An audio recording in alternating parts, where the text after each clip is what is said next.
Hello, everyone, and welcome back to another episode of High on Data podcast. I'm Rajan Sethuraman, CEO of LatentView Analytics. I'm really excited to be joined today by somebody who has been instrumental in shaping the evolution of GCCs in India and defining the next chapter as part of the GCC transformation, Divesh Singla. Divesh, thank you for joining us today. Hi, Rajan. Divesh brings 20 plus years of experience across life sciences and the healthcare space. And he's also now part of our advisory council, helping us on all matters related to our GCC practice. His expertise spans multiple areas in the GCC space, including defining the strategy, the governance mechanisms, cost optimization, establishment of workplace cultures. And I'll get to that in a bit, right, when we talk today. In terms of some of the content that he's been sharing on that front. And he's been doing all of this across a fairly large number of organizations that he has worked with, where he has led digital transformation programs, scaled global capability centers, and built high-performing teams. His past experience includes working with organizations such as Signant Health, IQVIA, Eli Lilly, Paraxel, and Indigene.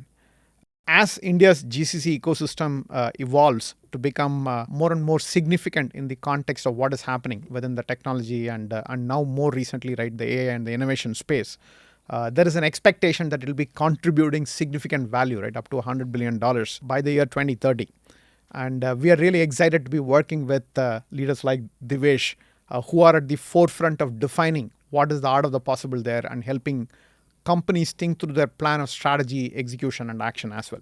So really excited to be talking to you today, Divesh. Thank you for joining us. Thank you so much for having me here, Rajan. Indeed a pleasure to be on this episode of High on Data podcast. Thank you. Divesh, before I even jump into the questions that we have prepared for you, I thought I will request you to maybe tell us a little bit about yourself, right? I mean, I've mentioned things that probably in the public domain, but maybe some interesting tidbits from recent happenings. No, absolutely. And first of all, thanks for that generous introduction out there. I think you've covered most of it from my professional side of the things. You know, I've been in the industry, as you said, for about 20 years now.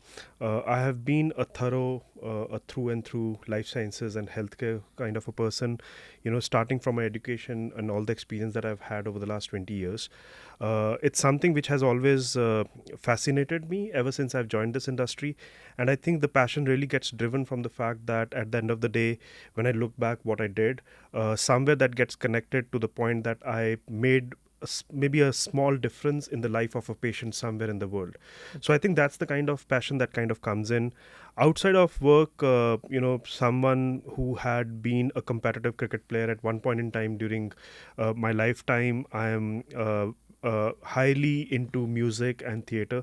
You know, I do write a lot.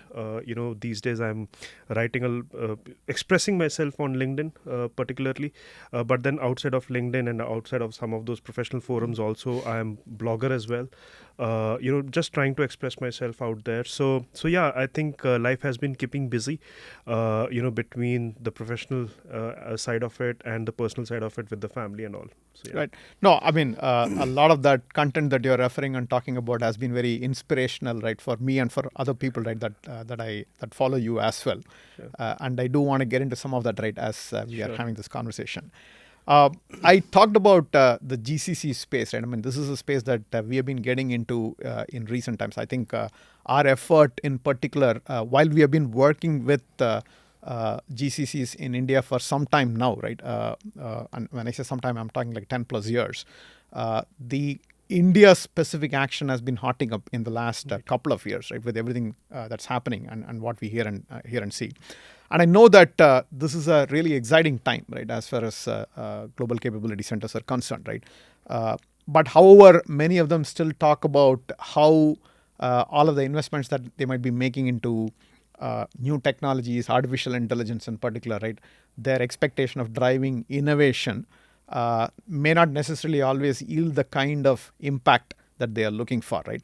And then there is a balance today, right, in terms of like how do you manage a global capability centers from an efficiency standpoint, but also drive innovation, right? And innovation obviously calls for investment, right, R&D and so on. How do you think organizations are approaching it today, right? And what would be some pointers that you have for them, right, in terms of how do they leverage an ecosystem that is available to them, right? Not just going at it by themselves, right? Maybe working with the ecosystem, right, to make things happen. Sure. So, I mean, when we talk about GCCs and the entire journey that we've seen over the last few decades on how this entire ecosystem of GCCs has developed, we typically talk about cost arbitrage. I mean, that's a given, right? We don't have to get into the details of it. The second benefit that we've spoken about and we discuss about most often is about this entire talent ecosystem that we have in India. But I think the one aspect which we don't talk about enough, and that's a narrative which is now being discussed more and more, is more around the ecosystem of not of the service providers, of the technology players that we have in this country. Right. This is a question when we talk about the cost versus innovation, something that is keeping the GCC leaders up in the night. That's a question that everyone is trying to figure out, and I believe that one of the key reasons that a lot of companies, a lot of GCCs are being successful are because of the model that they're adopting, which is a hybrid model, which is something which is to do with how they leverage the capabilities that they're building within the organization, but at the same point in time, the capabilities that are available outside of their organization in the larger ecosystem, which is the entire provider community. Now, whenever I speak to someone, a GCC leader, I don't speak about it in a binary code. For me, it's a spectrum. On one hand, we have the build. We talk about build, which is building your own capability within the GCC ecosystem. But on the other side of the ecosystem is the buy, or partner. But I think there is a magical sweet spot somewhere in between, which is the co-creation. Right. And this co-creation part of the ecosystem is something which is now being leveraged. It's now being recognized. I think the discussions which are happening out there in the GCC circles is also about, hey, how do we partner with a service provider? What kind of models do we adopt? When do we go and build, or when do we go and buy, borrow, or we co-create? Those are the kind of discussions which are happening, and I think these discussions are happening for a right reason, because not everything can be or should be built within the GCC environment of an organization. And in my career over the last 15 years, if I may say so, I have followed a particular model or a template on how we have decided when to build, when to co-create, when to buy, and that typically has sort of depended on three factors. Mm-hmm. Number one, whether this is the core competency that we want to build for an organization. Right. So at Signant, if I am building a clinical trial patient recruitment optimization model, that's a competence that we would want to be a core competence of an organization. That differentiates you from the That's rest of a the players in the differentiator, space. absolutely. And that's where we would want to invest in terms of building that within our internal ecosystem of the organization. But on the other hand, if I have to build a talent optimization model for HR organization, or a customer service model wherein we are able to replace our tier 1 human agents with tier 1 AI enabled agents, that's not something I would want to build within the organization, because that's where I would want to go to the specialized partners, co-create this solution with them, and then deploy that within my organization. Because a lot of that thinking and inventing has been done elsewhere, and Exactly. it is readily like applicable, right? In Exactly. your context. We can in some cases we can buy off the shelf. Right. In some cases we can co-create with the partners. The second aspect is the talent aspect of it. See, building is not about writing the code once and then forgetting about it. Right. Whenever we talk about a program, we are starting to talk about programs and not projects anymore. We speak about scaling, we speak about optimization, and we speak about evolving. And the talent needs, the technology is changing quite profusely, and the organization within the GCC environment cannot, in my opinion, afford to have that level of dynamicity within the organization. And that's where specialized partners come into the play. They bring those specialized skills and talent that is required to be able to evolve. Right. And the third aspect is this entire construct around, we talk about the processes, right? Now, as you said, the partners have lived it. They have those templates, they have done this out, multiple times. Right. So why to reinvent the wheel, and why not to partner with the providers, who have done this, and work with them to evolve this over the period of time. So Right. this has helped me to make those decisions of, how to leverage the ecosystem, when to build, when to buy, when to co-create. And I think increasingly this is getting pervasive in the thought process of the organizations within the GCC ecosystem. One last point that I would make, and I think this is a significant behavioral change that would be required, and that is happening. Right. There was a time when the GCC leaders would measure themselves by virtue of headcount. Right. So there was a lot bit of the empire building legacy. empire right, building, that you and might have had, there was a lot of headcount obsession. Now that obsession has moved away from headcount to value creation. Right. So how they are contributing to create the value for the larger enterprise, and that's where I believe they are recognizing the fact that if I have to be audacious, it's foolish to create everything within the ecosystem and Right. not leverage what is already out there. And they have also realized the importance of an outside in perspective, because when I'm working with LatentView, and since LatentView is not only working in one industry, not with one customer, they're working with multiple organizations, there's a certain amount of learning which they are able to share with me, which I can learn from and implement within my organization, rather than Right. surrounding myself with myself. Yeah, So- no, I think those are great points. I mean, especially the point that you mentioned around the dynamism in the space, and how it is going to be hard for any one organization to stay close to everything that might be happening in the space, right? And how you can leverage the partner ecosystem for that. The talent point that you talked about, it in terms of like how do you keep the talent motivated, right, and then and move things forward. I think these are all things that organizations need to keep in mind, right, as they think about their the buy, co-create, right, build type of strategy.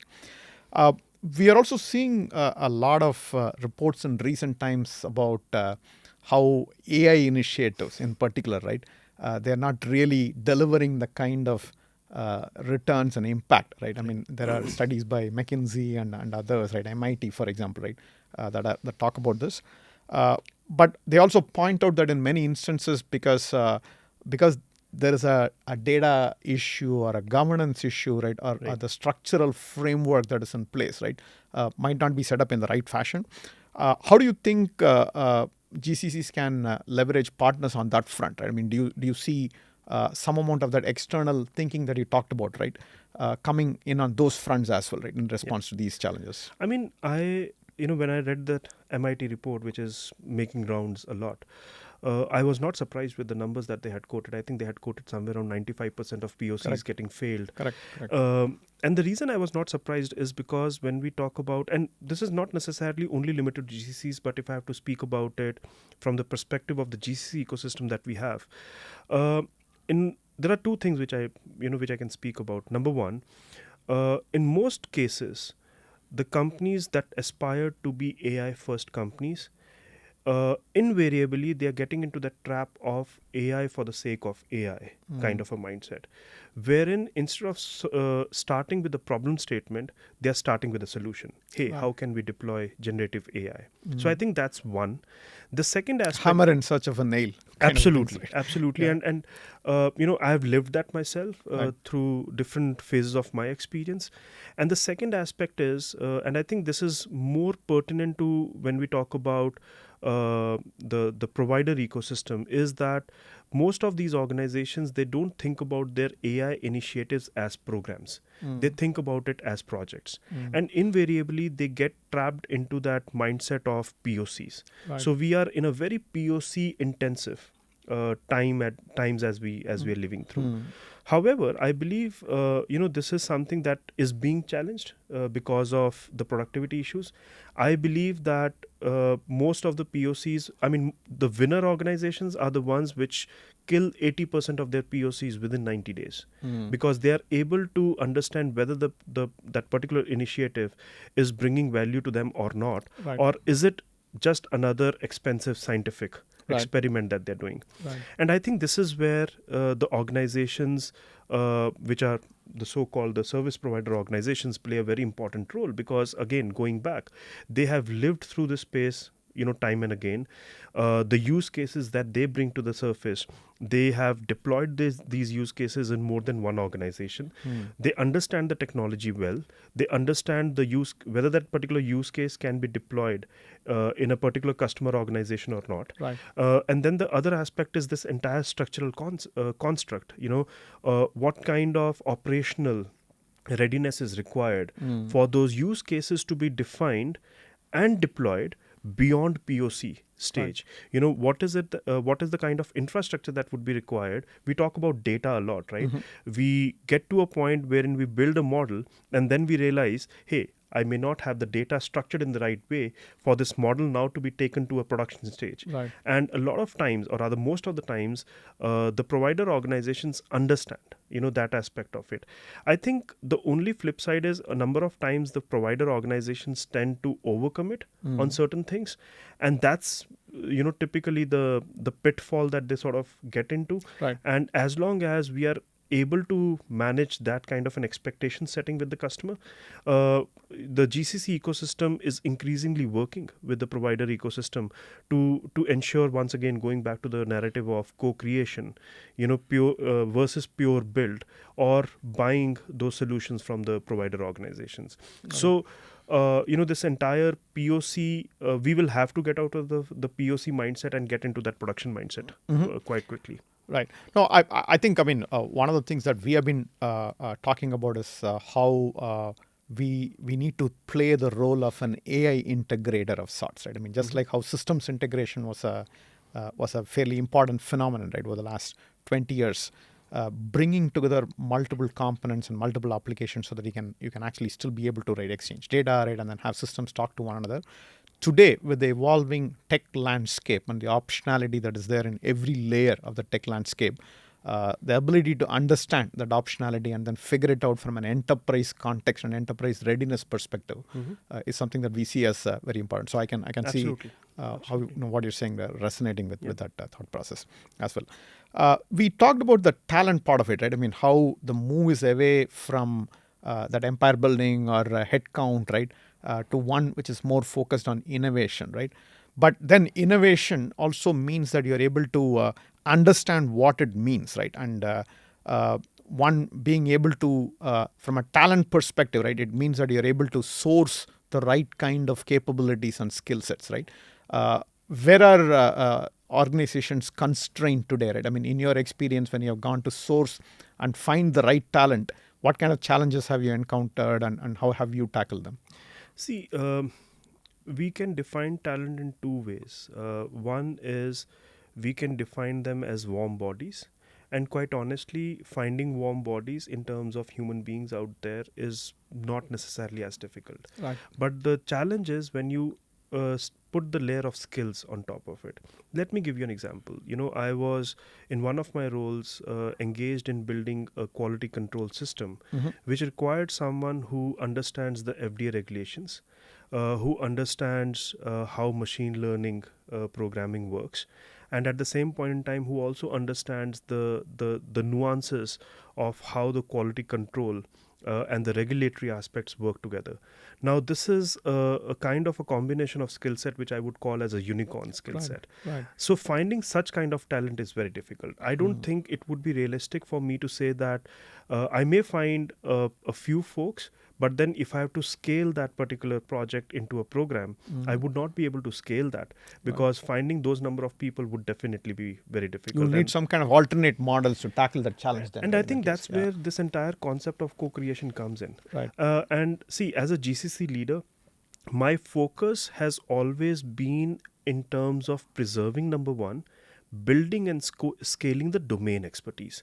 So if we look at the trifecta of it, for me, the first thing that comes, and which I think is pretty much in my control and I can build, is the domain expertise. People who understand the business, the context, the problem that we are trying to solve.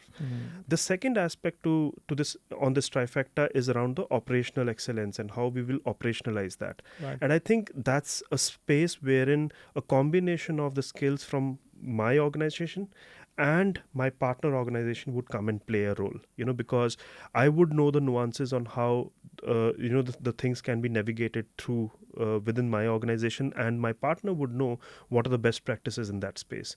Right. And the third aspect of the trifecta is the technology aspect. And quite honestly, I have leaned upon my partners, for them to be able to develop those solutions for us. Right. So we have solved the talent problem by virtue of partnering with the right partners out there, Right. and getting into that co-creation model, number one. Number two, what I have also done, and some of having built 5 GCCs, the most successful GCCs for me were the ones wherein we had created an academy model. Now what I mean by that is, going back, I bring in domain expertise, my partner brings in the technology expertise, but not with a mindset of partner coming in, deploying it and moving it out. But helping you build that capability Absolutely. internally as We well, have right? worked together to institutionalize that capability within Right. the organization, Right. in a kind of an academy model. And I think that's how most of the organizations are currently solving this entire talent spectrum that is there.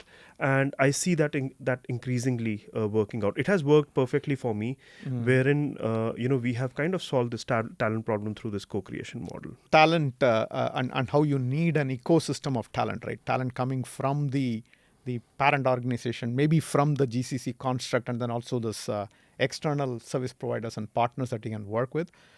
In that context, one important question that comes up is how do you manage governance, right? How do you, especially around IP and the co-creation that you're doing, right? So that the organization feels comfortable, one, that whatever is being built is specific to the purpose, to the content, the context of the organization, but more importantly, that the IP and the ownership stays with the organization as well, right? What have been your experiences in managing this particular aspect? Very, very important aspect, and thanks for asking that question. I think governance is one thing. I believe it's one area wherein one size fits all can be implemented to a large extent. And what I mean by that is, every time when I have worked with a partner, one is that there has to be enough amount of transparency and communication that needs to percolate throughout the governance model. But out here we are talking about a technical governance, right? So when we talk about the technical layer of governance, first and foremost, from an IP perspective, the IP stays with the customer organization. So the IP has always stayed with me. Now I do appreciate and recognize the fact that the partner organization, they bring in their experience, a lot of their models, the construct, the templates, Or assets and accelerators, the sometimes. assets and the accelerators as well. But at the end of the day, if they are being used for a particular use case, which is for my organization, then the IP for that particular use case stays with with our organization. So that's something which has always been sort of a non-negotiable, and I think most of the partner organizations have always aligned towards that. I think there has always been that unsaid initial hiccup on bringing that that topic to the table, addressing the elephant but in the room. But I think that has always been an easiest conversation, if I may. We've always made sure that our contracts have always been like airtight contracts, which are capturing not only what is to be done, but most of our contracts have been outcome based contracts, wherein we are defining the metrics upfront on how the success of a particular partnership would work. That's number one. Number two, we also talk about the auditability, and when I say auditability, it's to ensure that in this relationship there's no black box component that gets that gets developed. Since we work in a very regulated kind of environment, we need to understand and be able to audit the codes. We need to have our sprint meetings collectively.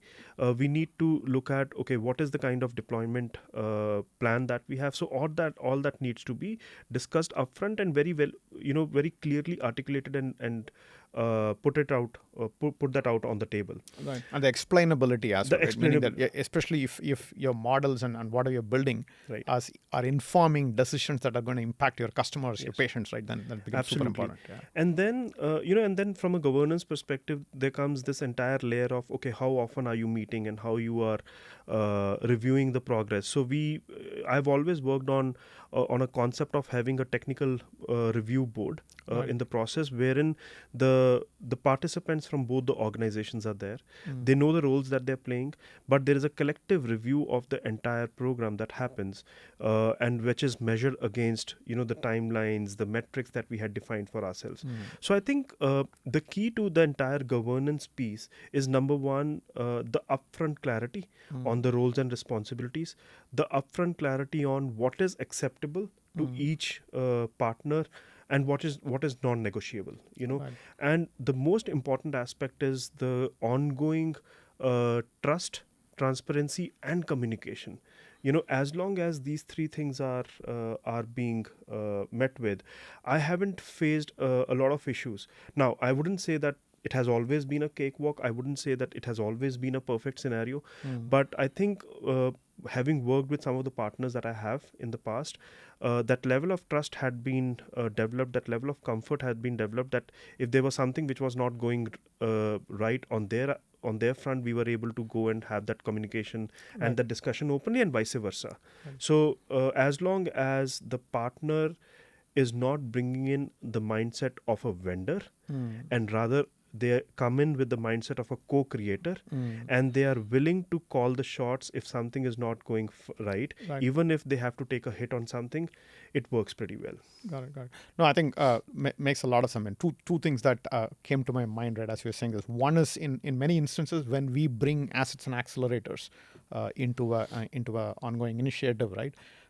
We have seen that we might need to break it up and go to the component level, or sometimes even the reference architecture of the frameworks, and they become a bit of input right into the co-creation process, and therefore it is not a hard thing for a partner, right, to say that what, we are helping build IP for you, but there are components, right, that we are building, right, based on the knowledge and the experience, right, that we have. So that is one thing that occurred to me. The other point that you mentioned, that the move to more of an outcome based kind of a mechanism that allows for the partner to be a part of the governance structure, right, as opposed to a complete just give me people, right, and I will take care of it, right, from a governance standpoint. That outcome-based model means that the governance responsibility is also on the partner, and that provides the flexibility for the partner to actually come and bring up issues and challenges as well, right, as they occur, so that you're able to solve it collectively. And I think you just said that, Rajan. I think it's all about skin in the game. As long as there's enough skin in the game, and the governance would work. And again, I don't want to take it very lightly. I mean, the governance has to be well-defined kind of a governance model. Yeah, of course. Yeah, right. What do you see as the prognosis for the next 3 years? I mean, there is a lot of this talk about how the evolving technology is going to come and automate a whole lot of stuff, right? I mean, humans in the loop might be an option, right? I mean, in certain areas, right? And that a big chunk of the work will actually get automated, right? And we'll have all this autonomous agents, right, which will be able to do things. But then there is also this concern about regulatory aspects, right? Transparency, governance, right? In the next 3 years, what shifts do you see having the most? I mean, all of these are important, but which of them really should assume primacy, right, in the scheme of things? See, absolutely. I think the technology is evolving quite significantly. But at the same point in time, there's a lot of democratization and commoditization of technology which is happening. Right. Until 2 years ago, GPT, Claude, Gemini, these were the core capabilities that the organizations were building, right? Now they have come to a point wherein they have become the core components of the infrastructure. So I don't need to build to put enormous effort and millions of dollars to build a LLM when I can go and buy it. Right. Now, when we do that, the one aspect that comes into the discussion is the explainability. This entire how do we avoid that black box component? How do we ensure that we are compliant? So, from my experience perspective, every time we've deployed technology, every time, whether we have built it or we have co-created with one of our partners or we've bought it, compliance has been the paramount for us to make sure that we have that level of explainability which the regulators would need, which would ensure that our quality systems are in place. That has been the starting point for us. So for us, compliance has never been a check on the box kind of an activity, and that's something which I'm personally very passionate about. With the advent of the technology and the kind of pervasiveness that we have of AI and everything and anything that we do, the explainability has taken the front seat for us. So to your point, whether we are at a POC stage or we have productionized a particular POC and we have scaled it, during the entire course of that particular program, we've always kept the compliance and the explainability of our models as paramount. Got it. And I think that will be the case in several industries. I mean, healthcare and life sciences, of course, but also in financial services, right? And in certain areas, right, where it is super important, right, to have that kind of a transparent mechanism that that is understandable, right? That one can use to talk to customers, but also to the regulatory agencies and bodies. Yeah, I mean, see, from a healthcare, life sciences, or from a financial industry perspective, regulators play a key role, Right. and that is more keeping the outcomes in mind. If we start looking at some of the other industries like retail, CPG, now their compliance comes into the play in terms of the data of the customers that is being used, Right. whether we are Right. compliant to the data privacy regulations and laws. So I think every industry has a certain component which kind of brings into this which kind of brings this discussion of compliance and explainability into the play. So over the next 3 years, and I think this is already a significant discussion which is happening across all the companies, across various industries, and this entire compliance and explainability piece is something which is pretty much on the table for any executive, as the first topic of discussion. Right. And bringing this all together, I mean, we talked about talent, we talked about the evolving technology ecosystem, right? And you did share thoughts that in many of those instances, it'll be possible for an organization to fill the gaps, right? And bring in the right talent or the right technology stack or the tools of the trade, right? By partnering with the right people, right? Or adopting a buy approach. But governance, in particular, is something that the organization needs to feel themselves, right? Meaning it is super important for them to get right. Their management needs to be involved, right? In that. Absolutely. Is that a fair statement? I mean, just to add another aspect to it, we talk about data governance a lot. Now, data governance is not something which can be a shared accountability. Me as a customer, I have to take the accountability that the data is not leaving my ecosystem at any given point in time. Now, I cannot hold my partner accountable. Hey, can you take care of the fact that the data privacy is taken care of? That's something that as an accountability, I need to own it up. So to your point, absolutely, there has to be senior leadership involvement that has to be ensured on across all the different aspects of governance on both sides of the organization. But definitely as a customer, it's my accountability to ensure that the governance is working. Yeah. One of the things that we have seen a good deal of appreciation from our clients is when we are able to point out to them that here are data privacy and security and confidentiality concerns that we are coming across while performing work for them, right? That they will be able to go in and then plug. And they appreciate it a lot because, obviously, as you said, the client takes primacy. But if the partner is able to throw some more light, right, on where the gaps might be, and I think that can be. That's where the experience of partner plays a key role. Right. Having lived that day in, day out, there could be certain things which could be blind spots for me. Right. Again, as a partner on the customer side, but then let's for the example of our discussion, LatentView has done this day in, day out, and they may see certain things which I may not be able to, and that's where the value of the partnership kind of is brought in. Yeah, makes a lot of sense. Wrapping up on the GCC part, I mean, what would be your single important advice, right? I mean, for anybody who is starting out on this journey, right? I mean, this transformation that GCCs are looking to do, right, to being more innovation focused and driving impact for the organization. What would be your words of advice to them at this time? See, I would go back to my trifecta that I spoke about earlier. I think for any GCC leader, they should not start with the question, how we can deploy Gen AI as an example, right? They should rather start with a question by asking themselves, what are those urgent, most important, most impactful value that or the outcomes that they would want to deliver for the organization, and they will need to get very specific. So it cannot be, I want to improve my customer experience. It has to be specific to an extent that I want to reduce my time to resolution from 5 hours to 3 hours. I'm taking A that as an sharper example. definition, A right, of their sharper objective and definition, problems. so Yeah, right. the GCC leaders need to start thinking about the business problems and how to solve those business problems rather than starting to think about solutions first and then the business problem. Number Right. one. Number two, the part of that single advice, I mean, this is more than single advice, but the domain expertise. I think the contextual understanding of which business the organization is into, Right. what are the dynamics of that industry, what are the business problems that we are trying to solve for our customers, that level of domain expertise needs to be built. I'm not saying that technology and the technology interventions are not important. Right. They are equally important, but as long as we are building a good domain expertise, the technology will follow. It shouldn't be the other way around. Right. So that's the second piece of it. And the third piece of it, I believe, is get out of this talent obsession, get out of this headcount obsession, right. and get into a talent obsession kind of a mindset. And that's where the entire GCC ecosystem would be able to benefit from each other. So those are the three things that I would sort of bundle into that one single advice to any GCC leader. Got it. No, thank you, Divesh. This is like super, and this is really helpful.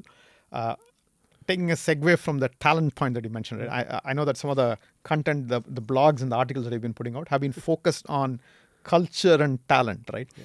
I want to ask you, like, what is the inspiration for this? I mean, obviously, your 20 years of experience, right, and interacting with all the people, right, and then seeing several challenges and solving for them, right? You have enough stories to tell, and many of them are very, very interesting stories, right? I just want to ask you, like, what are the inspiration for this, right, and how do you intend to take this? Yeah, so for me, one of my realizations, over the last 20 years has been that my most profound moments of leadership were not during my presence in a boardroom. These have been through the raw conversations that I've had with people around me, Right. Irrespective whether they're senior to me, my peers, or junior to me. But those raw conversations, and that sort of has always motivated me to talk about certain aspects of leadership which we don't. And I think you're referring to the Navras series that I have on LinkedIn. And I wanted to sort of express some of my experiences. I've used poetry as a medium to do that because I think we are all kind of too over bombarded with PowerPoint presentations and blogs and articles. So I chose to to bring that 2,000-year-old history of Natya Shastra, wherein we talk about different emotions of fear, anger, compassion and empathy and so on, and try to bring them along with the leadership life that we live day in, day out, and express and say certain things that we don't typically talk about very profoundly. So for me, bringing some of those topics to the surface was the key motivation. And at the end of the day, I think leaders are human beings as well. They go through their own set of emotions. Now, they may or may not be expressive about them, but I think we need to have that psychologically safe space for even the leaders to be vulnerable and be able to share what they are feeling, and in some of the most difficult moments that they may be having, or some of the most joyful moments that they may be having. And that's how this entire Navras series kind of took shape. And I've done 10 poems so far. That's my first edition. Thinking about my second edition now, but that's solely a medium of expressing the experience and some of the things that we generally don't speak about. Right. No, love that, and I'm looking forward to the next edition. So I like the part about how a lot of the stuff that we talked about, right? Even this transformation from a cost arbitrage and a talent arbitrage, even right into a innovation-driven kind of an enterprise, right, for the GCCs. A lot of it, if you really look down at it, is the core aspect of it is like the culture, right, the people who are a part of it, right, and the governance aspects as well, right, that come into it. And then I think the more you are able to relate with the people Yes. in terms of what motivates them, right, what causes concern, what helps them take risks, right, what stifles them, right. I think those are super important, right, for everybody to understand. I mean, leadership across all levels, but also the larger organization itself, right? And I think your Navrasa series is like a great way, right, of exploring the different nuances that are present. So thanks for Thank you. those articles as well, right? I mean, keep them coming. We Sure. look forward to more of them. Thank you. And thank you for taking the time today, Divesh. I mean, really appreciate Pleasure you was all spending the time, mine, right, having the conversation. Rajan. Thank you so much for having me here, and as always, it's great to exchange perspectives with yourself. And I'm sure some of these perspectives that we discussed today would resonate, with the Absolutely. audience listening into this podcast. Yeah. Thank you. Thank you.